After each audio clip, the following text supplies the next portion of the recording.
இரத்த உறவுகளாகிய தாய் தமிழ் உறவுகள் மீது எல்லாம் வல்ல ஏக இறைவனின் சாந்தியும் சமாதானமும் உண்டாவதாக. பாரதி அவன் ஒரு பைந்தமிழ் தேர்ப்பாகன், அவன் ஒரு செந்தமிழ் தேனி, சிந்துக்கு தந்தை குவிக்கும் கவிதை குயில், இந்த நாட்டை எதிர்க்கும் கவிழ்க்கும் பகையை கவிழ்க்கும் கவிமுரசு, என்னென்று சொல்வேன் என்னென்று சொல்வேன். பாரதி தமிழால் தகுதி பெற்றதும் தமிழ் பாரதியால் தகுதி பெற்றதும் அப்படின்னு பாடியிருக்கிறாரு எங்கள் புரட்சி பாவலன் பாரதிதாசன். பாரதிதாசனுக்கு தெரியாத பாரதிய, பாரதிதாசன் படிக்காத பாரதிய இந்த ஈர வெங்காயம் ஈவேரா படிச்சுட்டாரா? அவளுக்கு தெரிஞ்சு போயிடுச்சா பாரதி பெரிய சனாதனின்னு? என்ன தெரியும் பாரதியை பற்றி? செந்தமிழ் நாடெனும் போதினிலே இன்பத்தேன் வந்து பாயுது காதினிலே, எங்கள் தந்தையர் நாடென்ற பேச்சினிலே ஒரு சக்தி பிறக்குது மூச்சினிலேன்னு பாடினான் பாரதி. நாடு விடுதலை அடையறதுக்கு முன்னாடியே செந்தமிழ் நாடுன்னும் போதினிலே, தமிழ்நாட்டுக்கு தமிழ்நாடுன்னு பேர் வரதுக்கு முன்னாடியே செந்தமிழ் நாடுன்னு சொல்லிட்டாயா? அப்படி சொன்னவன் உனக்கு பார்ப்பான், அப்படி சொன்னவன் உனக்கு சனாதனி. இந்த ஈர வெங்காயம் ஈவேரா என்ன சொன்னுச்சு? செந்தமிழ் நாடுன்னும் போதினிலே வெங்காயம் பாயுது காதினிலே. என்ன சனியனான தமிழ் மொழின்னு சொன்னாரா இல்லையா? சனியனான தமிழ் மொழி, தாய்மொழி நாய்மொழி, இன்னும் என்னென்ன சொல்லியிருக்கிறார் என் தாய்மொழியை பற்றி. தமிழ் மொழிக்கு என்ன பெருமை இருக்குது? உலக அரங்கில் தமிழ் மொழி முன்னிலை வைத்திட முடியுமா? தமிழ் காட்டுமுராண்டி மொழின்னு சொன்னாருங்க. தமிழ் காட்டுமுராண்டி மொழியாம். என்ன பெருமை இருக்கா தமிழ் மொழிக்கு? யோ, தமிழ் மொழியே பெருமை வாய்ந்த மொழிதான் ஐயா. உலகத்துல இருக்கவன் எல்லாம் அவன் தாய்மொழியில பேசிக்கிட்டு இருக்கான். அந்த மொழிகளுக்கெல்லாம் தாய்மொழியில நான் மட்டும்தான் பேசிக்கிட்டு இருக்கேன். அப்ப என் மொழி தகுதி வாய்ந்த மொழி இல்லையா? என்ன தெரியும் தமிழ் மொழியை பற்றி இவர்களுக்கு? தமிழ் மொழி தகுதி வாய்ந்த மொழியா இருந்ததுனாலதான் தமிழ் மொழியை வச்சு ஏச்சு பொழைச்சு 100கணக்கான கோடி சம்பாரிச்சிருக்காரு இந்த ஈர வெங்காயம் ஈவேரா. உண்டா இல்லையா? 80 ஆண்டு காலமா தமிழ் மொழியை வச்சுதானே தமிழ்நாட்டில் அரசியல் பண்ணிட்டு இருக்காங்க இந்த திராவிட இயக்கங்கள். என்ன தெரியும் உனக்கு தமிழ் மொழியை பத்தி? யாமறிந்த மொழிகளிலே தமிழ் மொழி போல் இனிதாவது எங்கும் காணோம்னு பாடிட்டான். யாமறிந்த புலவர்களிலே கம்பனை போல் வள்ளுவன் போல் இளங்கோவை போல் பூமிதனில் யாங்கனுமே பிறந்ததில்லை, உண்மை வெறும் புகழ்ச்சி இல்லைன்னாங்க என் பாட்டன் பாரதி. நீ என் புலவர்களை என்ன சொன்ன? தமிழ் புலவர்கள் நாய்கள், நாய் போல் எச்சில் கடிப்பவர்கள், நாய் போல் எலும்பு கடிப்பவர்கள், எச்சில் நக்குபவர்கள். தமிழ் புலவர்களை தூக்கிலிட வேண்டும் அப்படின்னு சொன்னாருங்க இந்த ஈவேரா. சொன்னாரா இல்லையா? அது மட்டுமா சொன்னாரு? தமிழர்களுக்கு 5 எதிரிகள் இருக்கிறாங்க. கம்பன், வள்ளுவன், இளங்கோ, தொல்காப்பியன், இந்த மாதிரி 5 புலவர்கள். இவங்க 5 பேருமே தமிழர்களுக்கு எதிரிகள் அப்படின்னு சொல்லி சொன்னாருங்க. 5 புலவர்களும் தமிழர்களுக்கு எதிரியா? இவருக்கு என்ன தெரியும் தமிழை பற்றி? இவர் யார் தமிழை பற்றி பேசுவதற்கு? என் பாட்டன் பாரதி சொல்றான் பாருங்க, வள்ளுவன் தன்னை உலகினுக்கே தந்து வான் புகழ் கொண்ட தமிழ்நாடுன்னு பாடிவிட்டாயா? வான் புகழ் கொண்ட தமிழ்நாடு. இன்னைக்கு திருக்குறளை மொழிபெயர்க்காத மொழியே இல்லை. அரபு நாடுகள்ல அரபு மொழியில திருக்குறள் மொழிபெயர்க்கப்பட்டிருக்கு. லியோ டால்ஸ்டாய் புகழாரம் சூட்டியது இந்த திருக்குறளை தானே. இவர் யார் திருக்குறளை பத்தி பேசுறதுக்கு? இவரா திருக்குறளை பத்தி என்ன தெரியுமா பேசுறாரு? திருக்குறள் ஒரு மலம், திருக்குறள் காலத்துக்கு ஒவ்வாத நூல், வள்ளுவம் வரலாறு அப்படிங்கிறது அது ஒரு ஆபாசமானது, அது அழுக்கு மூட்டைங்கிறார். திருக்குறள் பெண்ணடிமையை போதிக்கக்கூடிய ஒரு நூல் அப்படிங்கிறார். அதுக்கு உதாரணமா ஒரு குறளை காட்டுறாரு. தெய்வம் தொழால் தொழுநனை தொழுதழுவால் பெய்யன பெய்யும் மழை. இது எவ்வளவு ஒரு பிற்போக்குத்தனமான குறள் அப்படின்னு கேட்கிறாரு. அந்த காலத்துல இருந்து இந்த காலம் வரைக்கும் இன்னும் எந்த காலமானாலும் தமிழ் பெண்கள் நல்லொழுக்கம் பேணி வாழக்கூடிய பெண்கள், ஒழுக்க நெறி பின்பற்றி வாழக்கூடிய பெண்கள். இப்படி வாழாம எப்படி வாழ சொல்ற? இந்த ஈவேரா சொல்லி கொடுத்தாரு என்ஜாய்மெண்ட் வித்தவுட் ரெஸ்பான்சிபிலிட்டின்னு. அப்படி வாழ்றதா? எப்படி வாழ சொல்ற? இல்ல பிடிக்கலன்னா பிரிஞ்சு போக சொல்லிட்டார். கணவன் மனைவி பிடிக்கலன்னா உடனே பிரிஞ்சிருங்க. உணர்வு கிடையாது, லாப தேவைக்காக தான் கணவனும் மனைவியும் திருமணத்துல இருக்கணும்னு சொன்னாப்ல. அந்த மாதிரி கருத்தியெல்லாம் நிறைய பேசியிருக்காப்ல. அதை பத்தி சொல்லுங்க. பிடிக்கலான்னு பிரிஞ்சு போயிடலாம், அப்புறம் தேவைப்பட்டா 70-80 வயசானாலும் பிடிச்சிருந்தா கட்டிக்கலாம். அதுதான் அவருடைய கொள்கை கோட்பாடு. எந்த திருக்குறளை மலம்னு சொன்னாரோ 1949 அதே மலத்தை ருசித்தார் ஐயா ஈவேரா. ஏன் ருசிக்கிறாரு? நல்லா மூத்த சந்தில கூட்டு போய் வச்சு மிதின்னு மிதிச்சிட்டாங்க. மிதி வாங்கினதுக்கு அப்புறம் மலத்தை மனம் என்கிறார். அதுக்கு அவர் சொல்றாருங்க, நான் வந்து தொல்காப்பியருடைய இல்ல பரிமேலழகருடைய உரையை படிச்சிட்டேன், அதனால எனக்கு புரியல. அப்புறம் தமிழ் அறிஞர்கள்லாம் திருக்குறளை பத்தி சொல்லவும் எனக்கு புரிஞ்சிருச்சு. பொய்யிலையும் பொய், இது பெரும் பொய். பரிமேலழகர் உரையை படிச்சா அந்த உட்காந்துருக்கான என் மகன் அவனுக்கு கூட புரியும், பச்சை பிள்ளைக்கு கூட புரியும். அடி வாங்கினதுதான் உண்மை, உடனே மாத்தி பேசிவிட்டாரு. அப்போ ரெண்டுத்துல ஒண்ணு உண்மை. ஒண்ணு, நீ திருக்குறளை கண்மூடித்தனமா எதிர்த்திருக்கணும். அப்படி இல்லைன்னா உண்மையிலே உனக்கு பரிமேலழகர் உரையை படிச்சு உனக்கு புரியலன்னா பாவா டம்மி, பாவா டம்மிங்க இருந்தாரு. அவரை போய் பெரியாருங்கிறீங்களே, டம்மியாரு. இவர் ஒரு பெண்களுக்காக இவர் போராடினாரா? பெண்ணடிமைத்தனத்தை இவர் எதிர்த்தாரா? என் பாட்டன் சொல்றான் பாருங்க, நிமிர்ந்த நன்னடையும் நேர்கொண்ட பார்வையும், நிமிர்ந்த நன்னடையும் நேர்கொண்ட பார்வையும் பெற்று எதுக்கும் பயப்படாது, நீ பாட்டுக்கு போ, நிமிர்ந்து நடமாயன். பாட்டம் பாரதி. இவர் என்ன சொல்றாரு? ஈர வெங்காயம் ஈவேரா, பெண்களுக்கு ஆண்களை போன்று முடியை வெட்டுங்கள், ஆணுடைய போடுங்க, ஆம்பளை பேரவை, ஆம்பளையாவே வளரு. பொம்பளை ஏன் ஆம்பளை வேஷம் போடணும்? பொம்பளை ஏன் ஆம்பளை வேஷம் போடணும்? மங்கையராய் பிறப்பதற்கே நல்ல மாதவம் செய்திட வேண்டும் அம்மா நான் என் பாட்டேன். அப்படிப்பட்ட உயர் பிறப்பு நான் ஏன் வேஷம் கட்டி தெரியணும்? பைத்தியமா நான்? கருப்பையை அறுத்து வீசி, கருப்பையை அறுத்து வீசு. ஏன் கருப்பையை அறுத்து வீசணும்? இவரு அன்னைக்கு ஆண்களுக்கு மாதிரி வேஷம் போட சொல்லி கொடுத்தது விளைவு இன்னைக்கு எங்க வந்து நிக்குது தெரியுமா? லெஸ்பியன், எல்ஜிபிடின்னு இன்னைக்கு ஒரு கம்யூனிட்டியா உருவாயிருக்கு. அதுக்கு அடித்தளம் போட்டு வித்திட்டவர் அந்த ஈர வெங்காயம் ஈவேரா. இவ்வளவு பெண்ணியம் பேசின என் பாட்டம் பாரதியே செல்லம்மாளுக்கு புடவை கட்டி தாங்க அக்ரஹாரத்துல கூட்டிட்டு போனா, பஞ்சாட்சரம் கட்டி கூட்டிட்டு போகல. நீ யாரு பேண்ட் சட்டை போட சொல்றதுக்கு? என்ன மண்ணை பத்தி எனக்கு உனக்கு என்ன தெரியும்? என் மண்ணை பத்தி. இது யாருடைய மண்? இது வேலுநாச்சியின் மண். இங்க பிறந்த பெண்கள் எல்லாருமே வீரமங்கைகள்யா. என் மண்ணில் வந்து எனக்கு நீ பெண்ணடிமை பத்தி சொல்லிக் கொடுக்க வேண்டிய அவசியம் இல்லை. வேலுநாச்சி வேலுநாச்சின்னு எனக்கு ஒரு பாட்டி இருக்கிறாள்ல, அவள் வந்து வெள்ளைக்காரனை எதிர்த்து போர் செஞ்சா. அவ காலத்துல பெண்ணடிமையை யாரையா உடைச்சது? யாரையா பெண்களுக்கு தைரியம் கொடுத்தது? இந்த ஈர வெங்காயம் ஈவேரா குதிரையார கத்து கொடுத்து கையில வாழை கொடுத்து சென்றுவா மகளே வென்றுவான்னு வேலுநாச்சியாரை அனுப்பி வைத்தாரா? என் பாட்டி சேர்த்து 100 வருஷத்துக்கு அப்புறம் தாங்க இந்த ஆள் பிறக்கிறாரு. வேலுநாச்சி மண். என் மண்ணை பத்தி பாரதி பாடுறான் பாருங்க, மண்ணுக்குள் எவ்வுயிரும் தெய்வம் என்றால் என் மனையாளும் தெய்வம் என்றோ மதிகட்டீரே. விண்ணுக்கு பறப்பது போல் கதைகள் சொல்வீர், விடுதலை என்பீர், கருணை வெள்ளம் என்பீர். பெண்ணுக்கு விடுதலை என்னும் நீர் இல்லை என்றால் பின்பு இந்த உலகில் வாழ்க்கையே இல்லைன்ட்டான். முடிஞ்சு. பெண்ணுக்கு விடுதலை நீர் இல்லைன்னா நான் இந்த உலகத்துல இருந்து என்னையா பிரயோஜனம்ட்டான். இந்த மண்ணில் இருக்கிறது எல்லாமே தெய்வம்னா நான் கட்டின பொண்டாட்டியும் தெய்வம் தானேன்னு கட்டின பொண்டாட்டிய தெய்வமா சொன்ன என் பாட்டம் பாரதி உனக்கு பாப்பான். அவன் சனாதனி. இந்த சனியை முடிச்ச ஈவேரா என்ன சொல்லு தெரியுமா? தான் கட்டின பொண்டாட்டிய ஊருக்கு புதுசா வந்திருக்க வேஷி தாசி அப்படின்னு இன்ட்ரடியூஸ் பண்ணி வைக்கிறாருங்க. கட்டின பொண்டாட்டிய தெய்வம்னு சொன்னவன் எங்க? ஊருக்கு புதுசா வந்திருக்கிற தாசின்னு சொன்னவன் எங்க? அது மட்டும் இல்ல, நாகம்மை இறக்கும் போது ஒரு இரங்கல் கடிதம் வந்து வாசிக்கிறாரு, எழுதுறாரு. எழுதும் போது என்ன சொல்றாரு? நான் பெண் விடுதலையை பத்தி, பெண் சுதந்திரத்தை பத்தி பிரத்தையருக்கு நிறைய பேசியிருக்கேன். ஆனா நான் நாகம்மைக்கு நல்ல வாழ்க்கை துணையா இருக்கல. நாகம்மை இறந்துட்டா, நான் ஒரு அடிமையை இழந்ததாக நான் சொல்லட்டுமா அப்படின்னு சொல்ற. பெண் விடுதலை பிரத்தையருக்கு அகத்துல கிடையாது, வீட்டுக்குள்ள கிடையாது, நாகம்மை கிடையாது. இவங்க எப்பவுமே அடுத்தவன் பொண்டாட்டி பத்தி தான் கவலைப்படுவாங்க. அடுத்தவன் பொண்டாட்டி தலையோடயே நிற்பாங்க. அவன் பொண்டாட்டி பத்தி அவனுக்கு எந்த கவலையும் இல்லை. இந்த அடிமை சங்கிலியா இருக்கிறேங்கிற போராட்டத்துல அடுத்தவன் பொண்டாட்டி தாலியை பூரா அறுத்தாங்க. இவங்க பொண்டாட்டி பூரா தொங்க 20 பவுன்ல தாலி போட்டிருக்கும். அதான் சொல்றேன், அடுத்த பொண்டாட்டி தலையோட கருப்பப்பையை அறுத்து எறி. கருப்பப்பை உனக்கு எதுக்கு? உங்க அம்மா ஈவேராவை பெத்த அம்மா அதை செஞ்சிருந்தாங்கன்னா இந்நேரம் அந்த ஈவேரா தலைவலி எங்களுக்கு இருந்திருக்காது. ஆமா ஆமா, எதுக்கு சனியே? அந்த அம்மா அப்பவே அறுத்து போட்டிருந்துச்சுன்னா இல்லைங்க.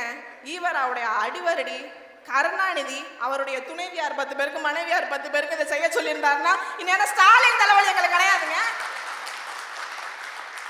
உதயநிதி, இன்பநிதி, துன்பநிதி, துயர நிதி, இளவு நிதி, எட்டு நிதி, கர்மாதி நிதி, காடாத்து நிதி, எந்த கர்மத்தையும் பார்க்க வேண்டிய விதி எங்களுக்கு இல்ல.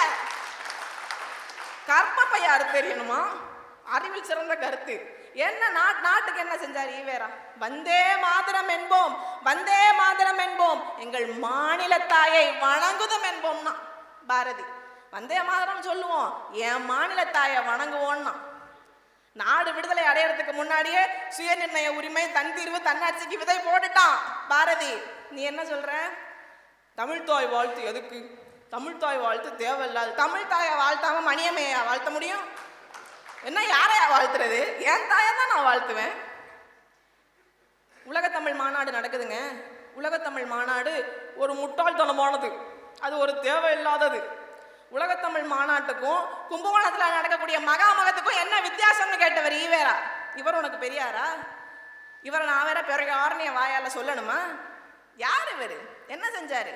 தமிழ் படிச்சுன்னா உனக்கு பிச்சை கூட கிடைக்காது, இங்கிலீஷ் படி, தாயாரை மம்மின்னு சொல்லு, தந்தையா டாடின்னு சொல்லுன்னு சொல்லி கொடுத்தாரு. இதுக்கெல்லாம் நம்ம பதில் சொல்ல வேண்டிய அவசியமே இல்லை. கவுண்டமணி அந்த காலத்திலே சொல்லிட்டு போயிட்டாரு. கவுண்டமணி பிச்சைக்காரர்கள் சங்கம் வச்சிருப்பாருங்க. அண்ணே அம்மா தாயன்னு கேட்டாப்பெல்லாம் காசு கொடுக்க மாட்டேங்கிறாங்கண்ணே அப்படின்னு சொன்னப்ப, டாடி மம்மின்னு கூப்பிடு உனக்கு காசு கொடுப்பாங்கன்னாரு. மறுநாள் செந்தில் உடையார் வராங்கண்ணே, அடிச்சுட்டாங்கண்ணே, இங்கிலீஷ்ல பிச்சை எடுத்தேன் அடிச்சுட்டாங்கண்ணே. நீ என்ன சொன்ன? ஒருக்கா சொல்லு. மம்மி வாடின்னு மறுக்கா சொல்லு, மறுக்கா சொல்லுன்னு கேட்பாரு. அந்த மாதிரி இங்கிலீஷ்ல பேசினா பிச்சை கூட கிடைக்காது இந்த உலகத்துல. இவ்வளோ நேரம் நின்று பேசிக்கிட்டு இருக்கேன்னா 7 மொழிகள் பேசுவேன், 5 மொழிகள் எழுத படிக்க பேச எனக்கு தெரியுங்க. என்னுடைய சொந்த விருப்பத்தில் நான் கற்றுக்கிட்டேன். இன்னும் 10 மொழி கூட கற்றுக்குவேன். என் மொழியை மலம்னு சொன்னீங்கன்னா உன்னை செருப்பை கலட்டி அடிப்பேன். இதுதான் எங்கள் நிலைப்பாடு. இவர் எம்ஆர் ராதா மாதிரி நினச்சிக்கிட்டார் மனசில். ஏய் மோகன் சொல்லாதே, சார்னு சொல்லு. மோகன் உனக்கு கல்யாணம் பண்ணணும்ப்பா, பொண்ணு பார்த்துருக்கேன். நான் ஃப்ரான்ஸில் கிளப் கேர்ள் பார்த்து வச்சுருக்கேன், நான் அதை தான் கல்யாணம் பண்ண போகிறேன். நீ சும்மா இந்த பெட்ஷீட்டை கட்டிக்கிட்டு இங்கே வந்து நிற்காத, தூணுக்கிட்ட பிச்சைக்காரி மாதிரி பங்களாக்குள்ளே வர, அதை வெளியே போ. எம்ஆர் ராதா நினச்சிக்கிட்டு அந்த பைத்தியக்காரன் வாய்க்கு வந்ததெல்லாம் வளரிட்டு போயிருக்கான். என்ன ஜாதியை ஒழிச்சார்? ஜாதியை ஒழிச்சிட்டார். சாதி கொடுமைகளுக்கு எதிராக பேசினார் ஈவேரா. என்னத்தை பேசினார்? என்ன பேசினார்?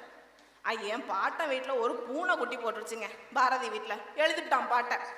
வெள்ளை நிறத்தொரு பூனை எங்கள் வீட்டில் வளருது கண்டீர், பிள்ளைகள் பெற்றது அப்பூனை அவை பேருக்கோர் நிறமாகும்.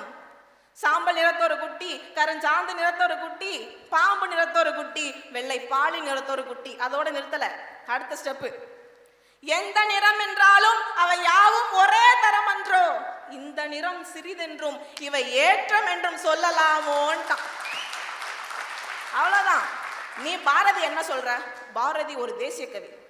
அவன் நேஷனல்ல இருந்து இன்டர்நேஷனல் போயிட்டான். அவன் சர்வதேச கவி. அவன் எங்க போய் நிக்கிறான் பாருங்க. ரேசிசம், இனவெறி, நிறவெறியில போய் ஆப்பிரிக்கால போய் நிக்கிறான். இந்த நிறம் சிறிதென்றும் இவை ஏற்றம் என்றும் நீ சொல்லலாமா அப்படின்னு கேட்கிறான்.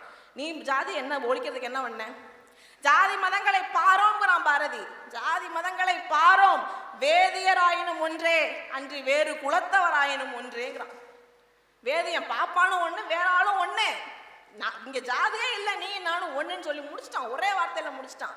ஆனா இந்த ஈவேரா ஜாதியை ஒழிக்கிறேன், ஜாதியை ஒழிக்கிறேன் நம்ம காதுல பூசுத்துன இந்த ஈவேரா என்ன தெரியுமா சொல்றாரு? காந்தியடிகள் அரிஜினர்கள் கோயில் பிரவேசம் பத்தி பேசும்போது, சூத்திரன் ஒரு கோயில்ல எவ்வளவு தூரம் வரைக்கும் போகலாமோ அது வரைக்கும் தாழ்த்தப்பட்டவர்களும் போகலாம் அப்படின்னு சொல்றாரு. பொசுக்குன்னு கோபம் வந்துருச்சு ஈர வெங்காயத்துக்கு. அது எப்படி சொல்லலாம்? பறையனும் சூத்திரனும் ஒன்னா, பறையனை சூத்திரனுடன் சேர்ப்பதா எழுதுறாரு விடுதலையில. பறையனை சூத்திரனுடன் சேர்ப்பதா, சேர்த்தா தான் என்ன செத்துருவியா? சூத்திரனோட சேர்க்கப்படாது. சரி, சூத்திரன்னா யாரு? அதுக்கு அவர் சொல்ற வரையறைய பாருங்க. இஸ்லாமியர் அல்லாதோர், நான் இல்லப்பா, இஸ்லாமியர் அல்லாதோர், கிறிஸ்துவர் அல்லாதோர், அப்பா ஹிம்லர் அண்ணன் இல்லை, ஆதி திராவிடர் அல்லாத, நம்ம எல்லாருமே ஆதி திராவிடர் தான், ஆதி திராவிடர் அல்லாத மீதி திராவிடர். ஆதி திராவிடன் இல்லாம மீதி திராவிடன்னா யாரு? இவங்க ஆளுதான். எக்கட போந்தி, ஏமி காவாலி, ஏன் செப்பஸ்தாரோ, ஜிடி ஃப்ளைஓவருக்கு பேர் வைக்கிறாங்கல்ல, இவங்க தான் ஆதி திராவிடர் அல்லாத மீதி திராவிடம் தான் திராவிட கழகம். நல்லா தெரிஞ்சுக்கங்க, அவங்க தான் சூத்திரர்களாம். இன்னொன்னு சொல்றாரு, சாயிபுங்கெல்லாம் படிச்சு அவங்களுக்கெல்லாம் வேலை கிடைச்சிட்டாக்க, அதுக்கப்புறமா இந்த ஆதி திராவிடரும் படிச்சு அவங்களுக்கும் வேலை கிடைச்சிட்டாக்க, சூத்திரன் நிலையை நீ யோசிச்சு பாத்தியா? உன் நிலை என்ன ஆகுறது அப்படின்னு கேட்கிறார். அந்த சூத்திரன் தான் நான் சொன்னேன் இப்ப ஆள். சூத்திரனுக்கான வரையறை தான் இவர் கொடுப்பது. இவர் தான் சாதியை ஒழிச்சாரா? இவர் தான் சாதியை ஒழிச்சாரா?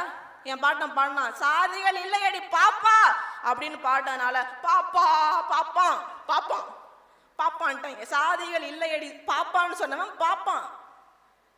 காக்கை குருவி எங்கள் சாதி, நீல கடலும் மலைகளும் எங்கள் கூட்டம், நோக்கும் திசையெல்லாம் யாமின்றி வேறில்லை, நோக்க நோக்க களியாட்டம்னு எல்லாம் முடிஞ்சு ஒரே பாயிண்ட் முடிஞ்சு. எல்லாரும் நாங்க தாண்டா, எங்களுக்குள்ள சாதி மத வேறுபாடு இல்லை, பாகுபாடு இல்லைன்னு சொன்னவன். ஆனா இந்த ஈர வெங்காயம் ஈவேரா கருப்பா இருக்கிறாருங்கிற ஒரே காரணத்துக்காக என் பெருந்தலைவர் காமராசரை என்னென்ன சொன்னார். ஈவேரா, அண்ணா, கருணாநிதி, இந்த 3 பேரும் என்ன சொன்னாங்க? முன்னாடி எல்லாம் எரும மாட்டு தோலை தான் ரஷ்யாவுக்கு ஏற்றுமதி பண்ணிக்கிட்டு இருந்தோம், இப்பெல்லாம் எரும மாடே போகுதுன்னு சொன்னாங்களா இல்லையா? இது உண்மையா பொய்யா? கருணாநிதி காமராசர் அவர்கள் வைச்ச அந்த கூட்டணியை விமர்சிக்கிறதுக்காக மட்ட குதிரையும் எரும மாடையும் ஒரே வண்டியில பூட்டின மாதிரி இருக்குன்னு சொன்னார். இவர் ஜாதியை ஒழிக்க, தீண்டாமையை ஒழிக்க போராடினாரா? யாரு காதுல பூ சுத்துறீங்க? அதெல்லாம் ஒன்றும் பண்ணலைங்க. இவர் பண்ணது பூரா இவர் குடும்பத்துக்காக 125 கோடி அந்த காலத்தில் சேர்த்து வச்சாரு. அது இப்போ பல கோடியா நல்ல வாயம் சம்பாரிச்சு நாரவாயம் திங்கிறாங்கிற மாதிரி நாரவாயம் சம்பாரிச்சு அதை விட ரொம்ப நாரண வாயம் தின்னுக்கிட்டு இருக்கிறான். அவ்வளவுதான். மது ஒழிப்பை பத்தி இந்த ஈவேராவுடைய நிலைப்பாடு என்ன? காங்கிரஸோட இருந்த வரைக்கும் மது ஒழிப்பு, அவர் தேச தந்தையோட இருக்கிற வரைக்கும் மது ஒழிப்பு. மது எந்த வகையில இருந்தாலும் எந்த விதத்துல இருந்தாலும் நான் அதை ஒழிச்சிருவேன்னு தென்னை மரத்தை வெட்டி சாச்ச பைத்தியக்காரங்க இருந்தாலே பைத்தியம். தென்னை மரத்தை வெட்டி சாச்ச பைத்தியம். தனி திராவிட இயக்கம் கண்ட உடனே மது ஒழிப்பு ஒரு முட்டாள்தனம், மது ஒழிப்பே ஆகாது, மதுவை கலவியோட சேர்த்து பேசினாருங்க. கலவியை எப்படி நீ கூடாதுன்னு சொல்ல முடியாதோ அதே மாதிரி ஒருத்தன் மது குடிக்கிறத நீ கூடாதுன்னு சொல்ல முடியாது அப்படின்னு பேசினவர் இருந்தாலே. அப்ப முன்னாடி வேண்டான்னு சொல்லிவிட்டு இப்ப வேணும்னு ஒரு நிலைப்பாட்டை மாத்திரினா ஆண்டுக்கு வரும் 20 கோடி ரூபாய் வருவாயை ஒரு அரசு இழப்பதா என்று கேள்வி கேட்ட இந்த ஈர வெங்காயம் ஈவேரா எந்த போதைக்கு அடிமையானவர்? அவருக்கு பிடிச்ச போதை என்ன? ஏதோ ஒன்று பிடிக்க போய் தானே அது வேணும்னு கேட்கிறாரு. I think he is a part of Pablo Escobar team. Yo soy Pablo Emir Escobar Gaviria. Yo soy Pablo Emir Escobar Gaviria. Plata o pomo. Plata o pomo. இன்னைக்கு சொல்றானுங்க தீக்காக்காரங்க பூரா பாரதி கஞ்சா குடிச்சாரு, பாரதி சரக்கு அடிச்சாருங்கிறாங்க. இவங்க என்னென்ன செஞ்சாங்கன்னு யாருக்கு தெரியும்? அண்ணாதுரை எப்படி என்ன அடிச்சாருன்னு சொன்னாங்களா? அண்ணாதுரை எப்படி இறந்தாருன்னு சொன்னாங்களா? நீங்களே சொல்லுங்களேன். பாரதி கஞ்சா அடிச்சாரு, அண்ணாதுரை எப்படி செத்தாப்ல? அண்ணாதுரைக்கு ஓரல் கேன்சர். எனக்கு தெரிஞ்சு கருணாநிதி நெஞ்சில் அடிச்சதுனால செத்தாப்ல கேள்விப்பட்டேன். அண்ணாதுரை அவர்களுக்கு ஓரல் கேன்சர் எப்படி வந்துச்சு? நம்ம சினிமா படம் பார்க்க போகும்போது ஒரு சின்ன காணொளி போடுவாங்க.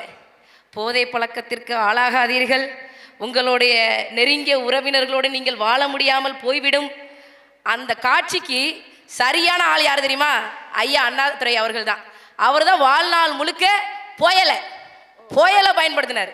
போதை பொருள் பயன்படுத்தக்கூடாது அப்படிங்கிறதுக்கு இந்த தமிழ்நாடு அரசு மட்டும் இல்லை, ஒட்டுமொத்த இந்திய அரசுமே அண்ணாதுரை அவர்களை ஒரு விளம்பர மாடலாக கொண்டு வரணும். ஏன்னா நமக்கு தெரியுதுல்ல, அவர் பாவம் கஷ்டப்பட்டு 1949 கட்சி ஆரம்பிச்சாரு, 59 வயசுல இறந்துட்டாப்ல பாவம்.